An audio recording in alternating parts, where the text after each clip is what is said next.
부활하셨습니다. 아멘. 죄와 죽음의 권세를 이기시고 다시 살아나셨습니다. 부활의 능력과 생명이 우리 모두에게 임하시기를 주님의 이름으로 축복합니다. 아멘.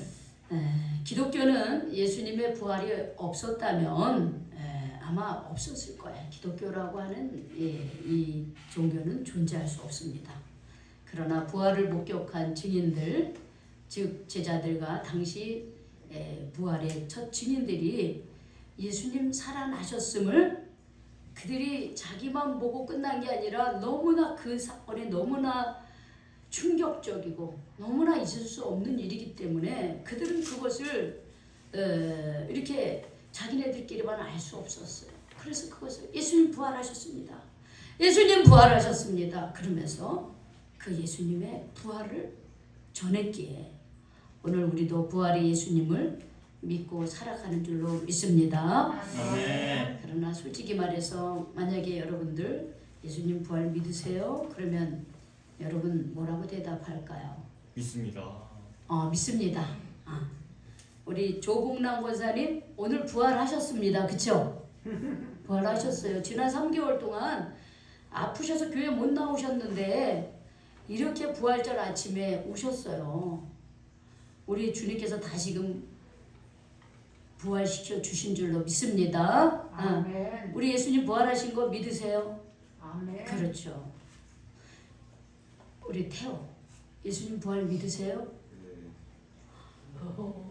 우리 태호 이야 멋지다. 그동안 교회 안 나왔는데 우리 부활절 나왔는데 나는 믿는다. 이게 은혜예요. 안 믿어져요. 안 믿어져요. 부활이. 믿음이 없이는 믿어지지가 않는 거예요. 하나님의 그 우리를 믿게 하시는 그 은혜가 없이는 믿어지지가 않는 거예요. 우리 노재희 권사님 예수님 부활을 믿으십니까? 네. 믿으시죠? 네. 여기 대부분이 다 믿는 것 같아. 다행이네. 근데 안 믿어지는 사람도 오늘 이 말씀을 통해서 믿어지게 될 줄로 믿습니다. 왜냐? 당시 처음 부활의 증인들도 예수님의 부활을 받아들일 수 없었어요. 눈으로 보고도 예수님의 부활을 인정할 수 없었다니까요. 우리 그 부활의 첫 아침을 한번 가볼까요? 제가 매년마다 이 부활의 첫 아침을 계속 제가 얘기하고 있어요. 왜냐하면 우리 부활 신앙을 가져야 되기 때문에. 여기 보면은 부활의 첫 아침을 맞이한 여성들이 있습니다. 누굽니까? 막달라 마리아, 야고보의 어머니 마리아, 살로메. 그렇죠? 이 여인들이 부활의 첫 아침을 맞이했다니까요. 이 막달라 마리아는 7 귀신 들린 여인이었습니다. 소위 말해서 제정신이 아니에요. 그가 어떤 과정을 통해서 7 귀신이 들렸는지 모르지만 하여튼 모든 삶이 이 사는 게 아니야. 아주 불행한 여인이었어요. 그런데 예수님을 만나고 육적, 도덕적, 영적으로 다 회복되는 역사가 일어났어요. 그 이후로 막달라 마리아는 예수님을 따라다닙니다. 예수님이 가는 곳마다 함께해요. 먹을 때 봉사도 하고 다 예수님 뒷바라지예요.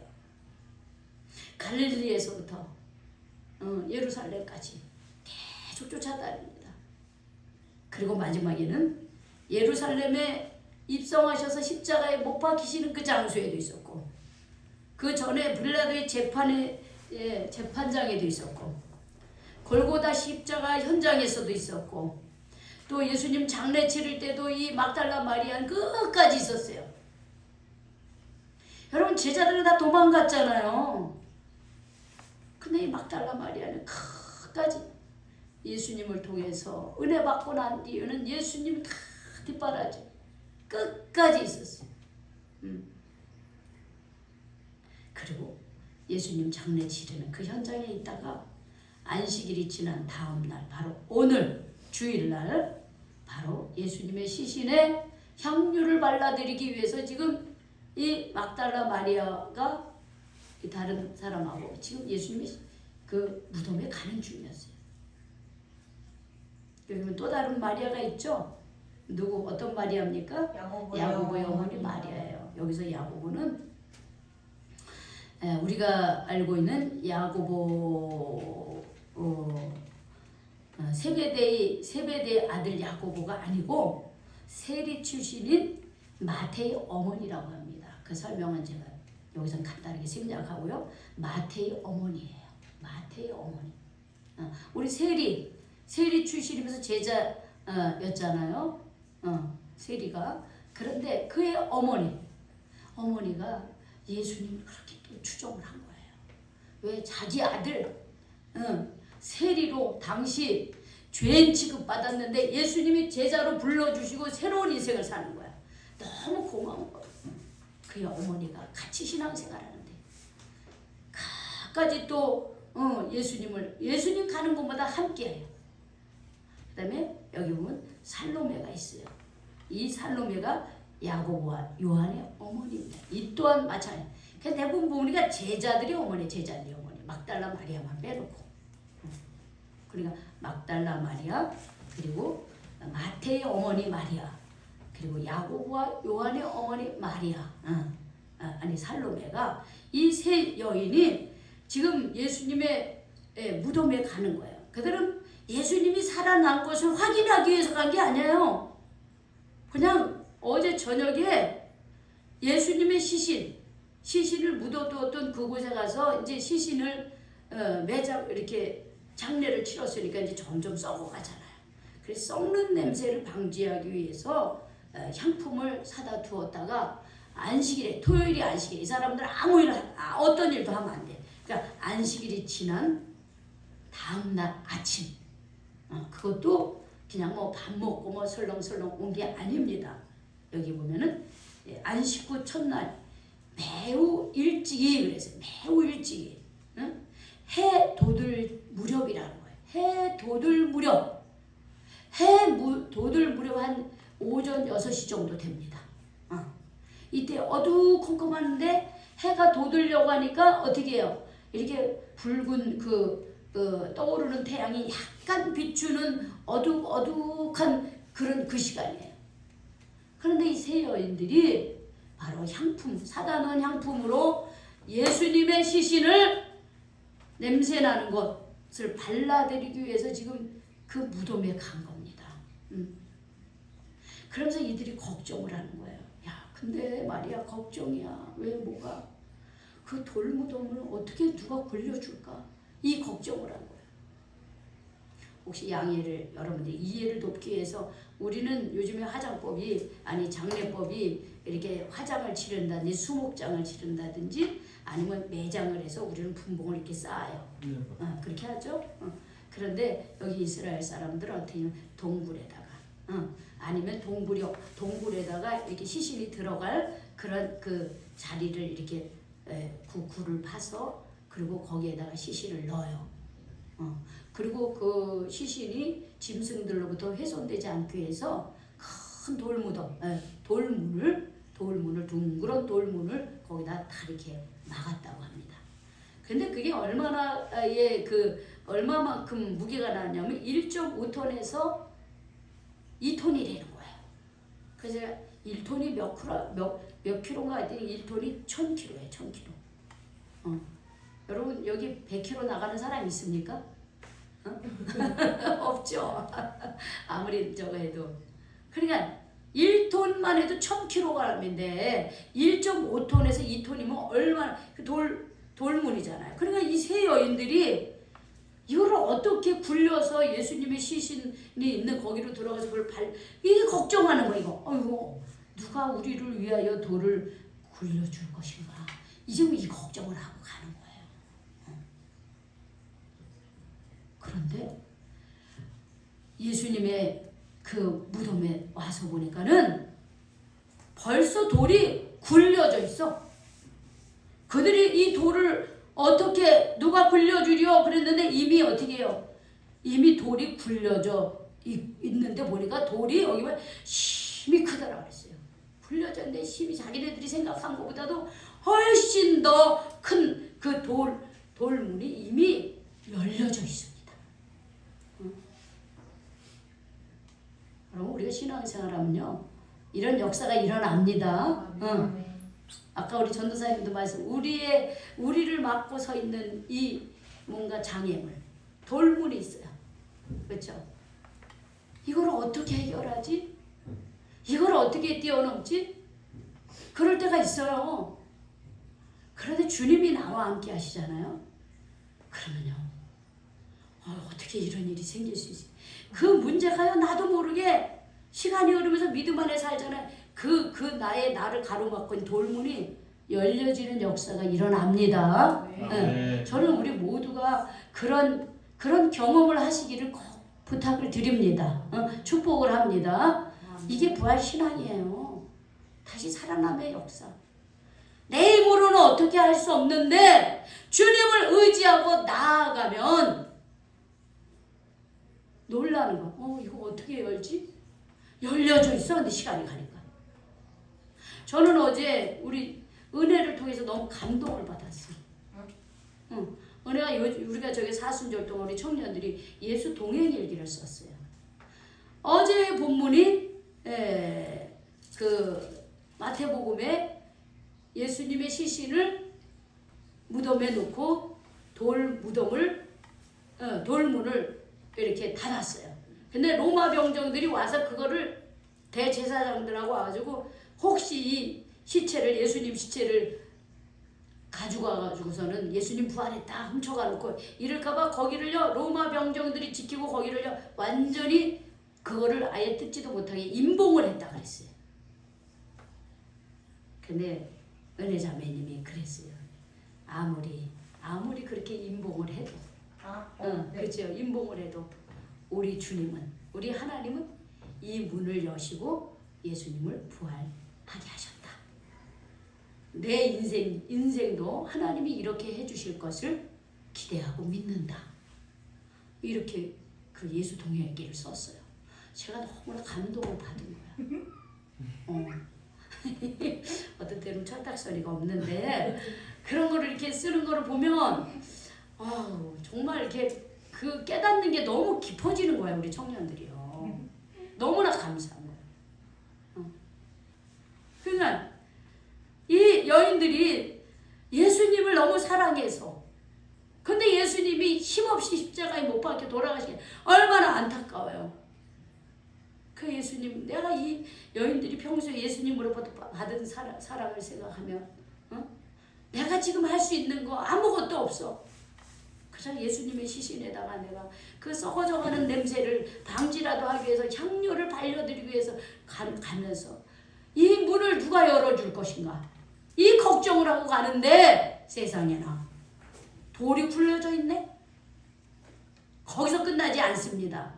깜짝 놀라서 이 세 여인들이 무덤에 들어갑니다.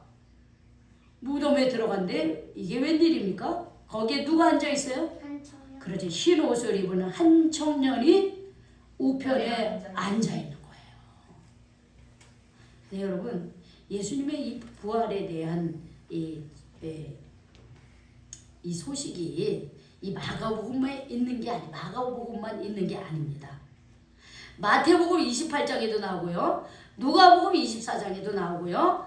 요한복음 20장에도 다 기록을 해. 복음서에.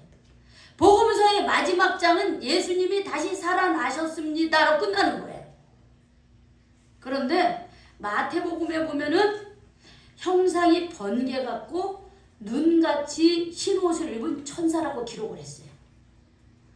그런데 누가복음에는 찬란한 옷을 입은 두 천사라고 그랬어요. 요한복음에는 흰 옷 입은 두 천사라고 그랬어요. 근데 마가복음에는 뭐라 그랬어요? 흰 옷을 입은 한 청년이 우편에 앉아있다. 그러니까 자 보세요. 조금씩 다르죠? 그러면 이게 뭐 잘못된 기록인가? 이렇게 생각할 수 있어요. 그런데 역사학자들이 이런 얘기를 해요. 뭐라냐면 너무나 놀라고 충격적인 사건에 대해서 사람들은 디테일한 것을 조금 자기가 보는 게 다르다는 거예요. 대신에 큰 어떤 그 충격적인 사건은 똑같다는 거예요. 그러나 천사가 한 명이었는지 두 명이었는지 옷이 찬란했는지 흰옷을 입은 이런 것들은 조금씩 다를 수 있다고 하는 거예요. 그러니까 마가복음의 저자는 이렇게 들은 거예요. 그래서 이렇게 기록을 한 거예요. 그러나 중요한 사건은 뭡니까? 예수님이 어떻게 됐다는 거예요? 부활하셨다는 건 중요한 거예요. 그런데 이게 너무 충격적인 거예요. 있을 수 없는 일이에요. 그러니까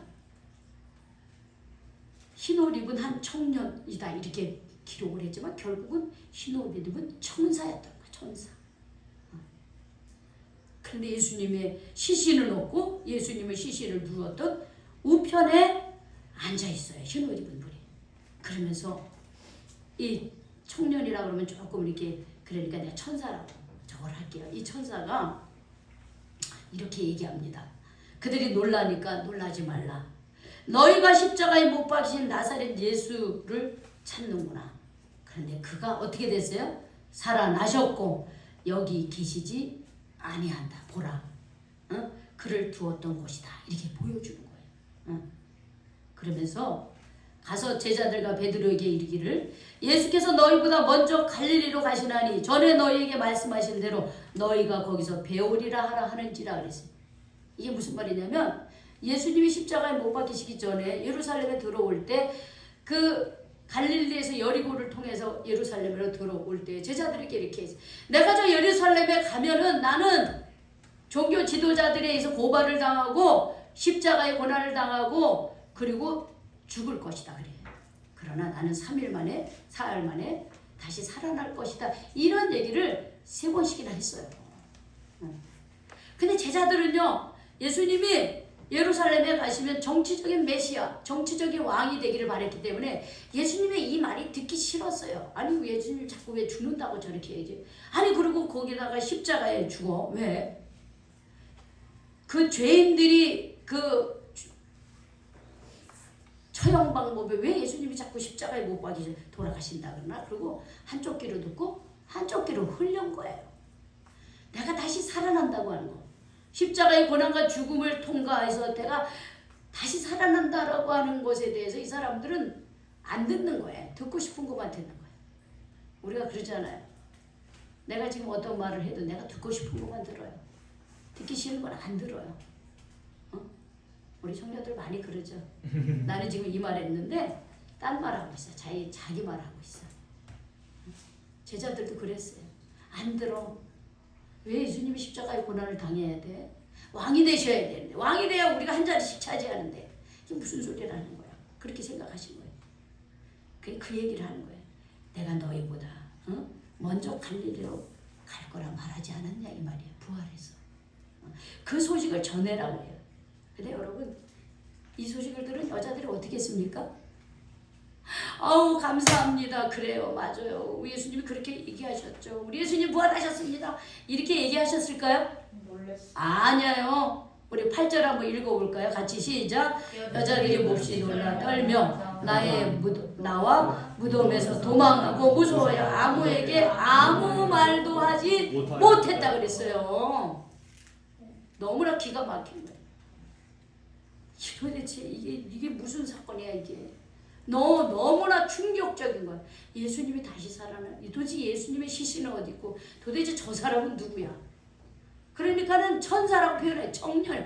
어떤 흰옷 입은 청년이라고 그렇게 표현하는 거예요. 다른 복음에서는 흰옷 입은 천사라고 그렇게 기록을 하고 있는데 너무나 충격적인 거예요. 안 믿어요. 못 믿어요. 여러분 이 세 여인들만 못 믿었을까요?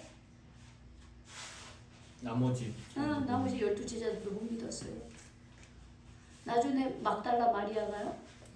여기 보면 7귀신 들린 이 막달라 마리아가 아마 또 다시 그 무덤에 다시 왔는지 왔다가 정말 눈물을 흘리고요. 울면서 마리아가 무덤 밖에 요한복음에 보니까 구부려 문을 안을 이렇게 들여다 보는데 이 똑같이 이제 이런 경험을 하죠.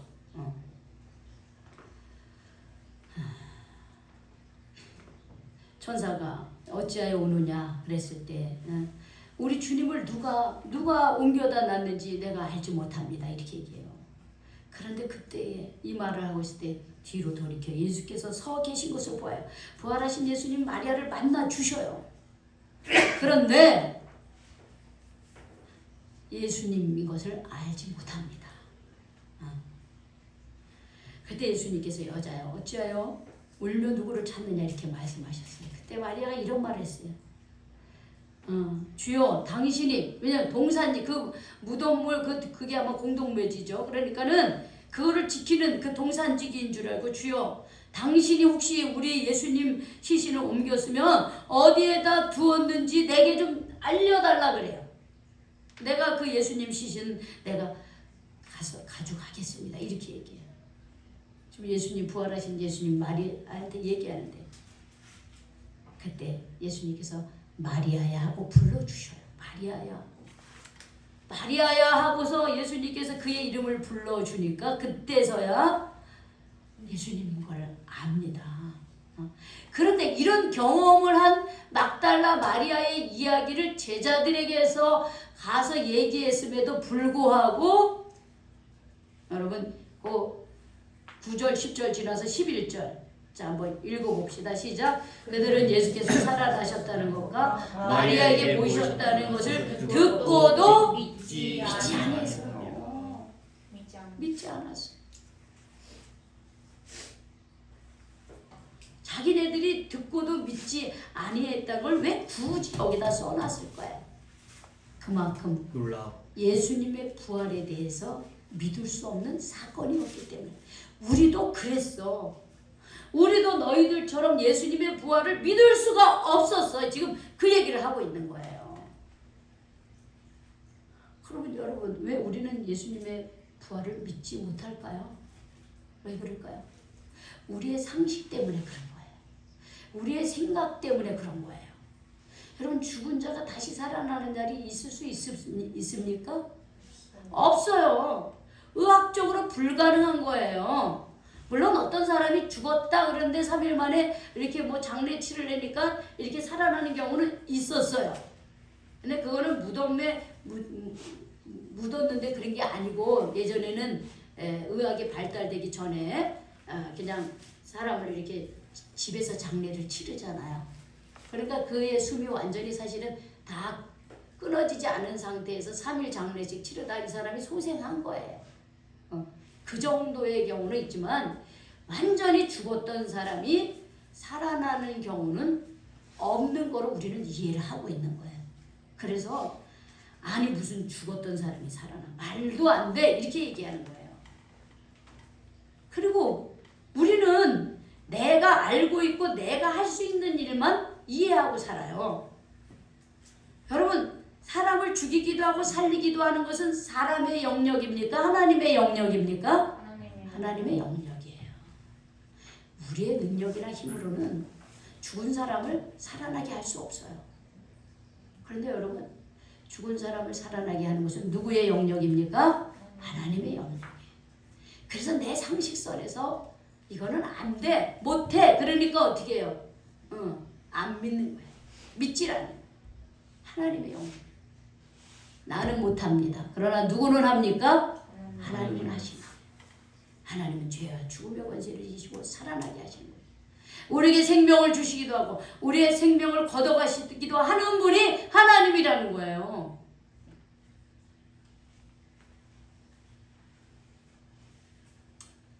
많은 사람들이 예수를 믿지 못하는 이유가 여기 있는 거예요. 내 상식선에서 안 된다고 생각하는 거예요.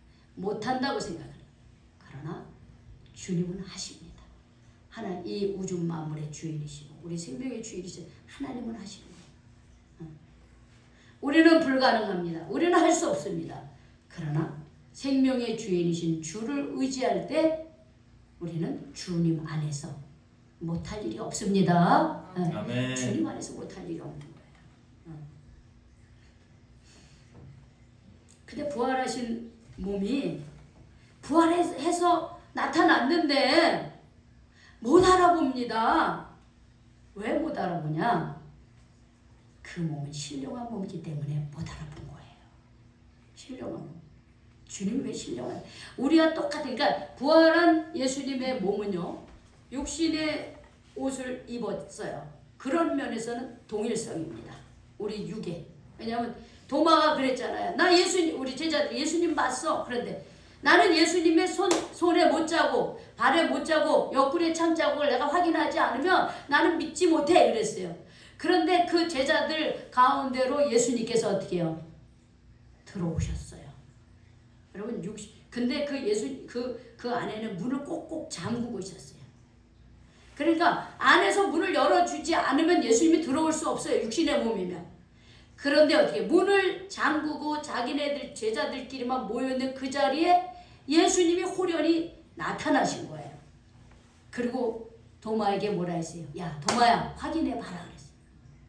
확인해 봅니다. 육신을 가지고 있었어요. 확인해 봐요. 못자국 난 손과 그 옆구리와 가시면류한 이 머리 상처 다 확인해 보고 나의 주님, 나의 하나님 이렇게 고백을 합니다. 그런데 그러고 나서 또 예수님이 어떻게 해요? 호련히 사라지셨어요. 이게 신령한 몸이라는 거예요. 우리 그 예수님이 갖고 있던 원래 육신의 몸을 입었으면서도 그것은 어떻게 해요? 그 육의 몸은 동일성을 가지고 있어요. 그러나 그 몸은 이제는 더 이상 부활하신 몸은 더 이상 썩지 않고 병들지 않고 늙지 않는 몸으로 신령한 몸으로 그러나 시간과 공간의 제약을 받지 않는 그 몸으로 살아나신 거예요. 그러니까 못 알아본 거예요. 그래서 못 알아본 거예요. 그런데 그 예수님을 제자들이 만나고 나서 그 다음부터 복음을 전하기 시작한 거예요. 담대하게 복음을 전하기 시작한 거예요. 예수님 부활하셨습니다. 여러분들이 십자가에 못 박아 죽게 한 저 예수님이 부활하셨습니다. 그런 거예요. 십자가에 못 박여 죽었다는 게 뭐예요? 예수님이 그 십자가에 못이 박혀 죽을 만한 죄를 지은 게 아니라 여러분의 욕심 때문에 예수님을 십자가에 못 박혀 죽게 한 겁니다. 그 종교 지도자들을 고발한 거예요. 그러면 그들도 예수님처럼 붙잡혀서 십자가에 못 박혀 죽을 수 있었을 텐데 그들은 더 이상 두렵지 않습니다.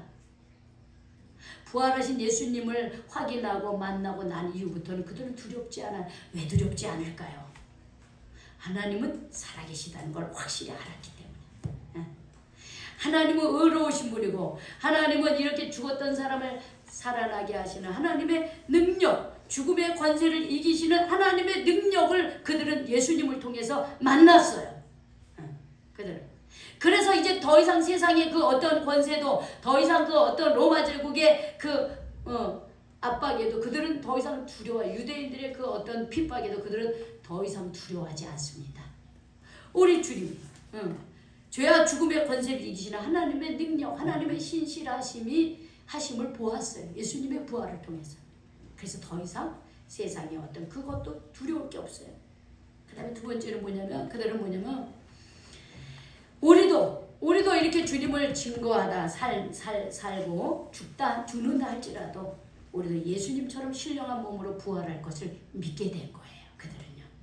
그래서 사람은 한번 태어나면 죽는 것은 정해진 순서이지만 우리는 그 죽음으로 끝나는 것이 아니라 죽음 너머에 새 생명과 부활의 생명을 주시는 하나님을 소망하게 된 거예요.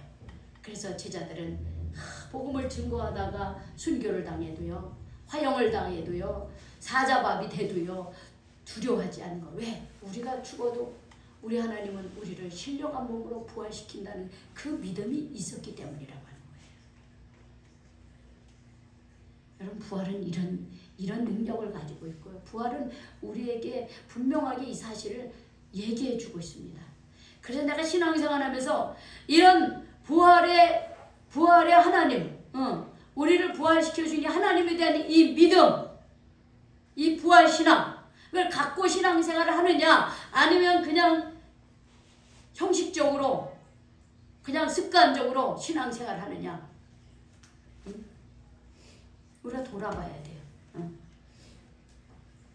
오늘 이 부활절 맞이해서요. 제자들이 다 그러고 우리도 처음엔 다 못 믿었어. 우리도 다 이렇게 의심했어. 근데 우리가 어떻게 살았니? 부활하신 주님을 증거하며 살았다. 그런 거예요. 우리는 죽음도 두려워. 다 12제자들요 십자가에 뭐 다양한 방법으로 죽었어요. 그들은 그걸 두려워하지 않으세요. 부활의 신앙을 갖고 있었기 때문입니다. 여기에 계신 우리 모두가 이 부활 신앙을 가지시기 바랍니다. 아멘. 어떤 죄도, 어떤 죽음의 권세도, 어떤 세상의 어떤 것도 두려워하지 마시고요. 하나님은 이런 분이시에요. 죽은 자를 살리시고 우리를 신령한 몸으로 다시 살아나게 하는 그 주권이 하나님에 계십니다. 우리 그 믿음을, 이 부활 신앙의 믿음을 갖고 우리가 또 세상으로, 가정으로, 학교로, 일터로 여러분 그렇게 당당하게 여러분 나아가시면서 부활의 증인들이 되고 부활의 사람들이 되시기를 주님의 이름으로 축원합니다. 아멘. 축원합니다. 아멘. 기도하겠습니다. 하나님 감사합니다. 오늘 예수님 다시 사셨음 우리 마음에 새기면서 주님 우리도 예수님이 다시 살아났다면 우리도 다시 살아날 것을 믿고 더 이상 죄의 종로로 타지 말고 여러 가지 환경 때문에 좌절하고 절망하지 않고 주님 우리가 다시 사신 주님 그 주님을 붙들고 저희들이 살아갈 수 있도록 인도하여 주시옵소서. 죄와 절망의 권세 아래 짓눌려 사는 삶이 아니라 우리는 예수님으로 인하여 주여 우리 하나님의 능력과 권세와 부활의 역사가 우리의 삶에 날마다 나타날 수 있도록 인도하여 주시옵소서. 예수님의 이름으로 기도 올리옵나이다. 아멘.